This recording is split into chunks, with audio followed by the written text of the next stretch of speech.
సరే, ఇంకొక వెర్షన్ కూడా ఒకటి, ఇది ఇలాంటి ఫైనాన్స్ సంస్థలకి ఏంటి రేపు పొద్దున్న ఈ తీర్పు అనేది.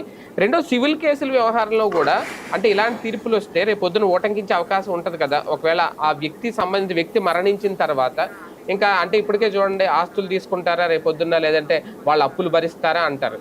లేదు ఇంకా మరణించిన తర్వాత మాకు సంబంధం లేదు అనుకుంటే రేపు పొద్దున్న అప్పులు ఆస్తులు ఆటల వ్యవహారంలో కూడా తేడా వస్తుందా? మేము కట్టం, ఒక లోన్ తీసుకొని అసలు వ్యక్తి మరణించాడు మాకేం సంబంధం అంటే రేపు పొద్దున్న బ్యాంకులు కానీ ఇవన్నీ ఊరుకుంటాయా? ఖచ్చితంగా అది ఒక ప్రిసీడియం అయిపోతుంది. ఇప్పుడు ఎక్కడుంది ఈ కేసు, ఎందుకు బయటకు వచ్చింది? ఉండవల్లి అరుణ్ కుమార్ దగ్గరికి ఒకళ్ళు చెప్పారు, అయ్యా మీ మూలంగా మేము బాగుపడిపోయామని. నా మూలంగా నువ్వు బాగుపడ్డమేందా, నీకు నాకేం సంబంధం అయ్యా అంటే, అయ్యా నేను ఫైనాన్స్ వ్యాపారం చేస్తుంటాను, మీరు ఇట్లాగా అంతకుముందు రామోజీ దాని మీద కంప్లైంట్ పెట్టారు కదా, ఆ కంప్లైంట్కి సంబంధించి ఆ కేసును కొట్టేసింది అయ్యా కోర్టు. కొట్టేసిన సందర్భంలో ఎవరి నుంచి కంప్లైంట్ లేదు కాబట్టి అని క్లోజ్ అని చెప్పారు. అదేందయ్యా నా వెర్షన్ లేదు కదా అంటే, వెర్షన్తో సంబంధం ఏముందా, ఏ కంప్లైంట్ లేదు కాబట్టి అని కొట్టేశారు, దాన్నే మేము బెంచ్ మార్క్గా తీసుకుని ఇప్పుడు వెళ్తున్నాం, మేము కూడా ఫైనాన్స్ కంపెనీ మూసేసామని చెప్పారు. అప్పుడు ఈయన కంగారు పడి వచ్చి చూస్తే కాగితాలు అక్కడ తెలిసినాయి ఇట్లాగానే. అప్పుడు ఈయన అప్పీల్కి వెళ్ళాడు, ఇక్కడ దాకా సాగతీత నడిచింది.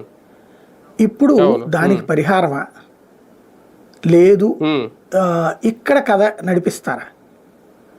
ఇప్పుడు ఇందులో లెక్కల్లో ఏంటి, ఎవరు తీసుకెళ్లారు, ఏం చేశారు, అది ఒక ఎత్తు. అసలు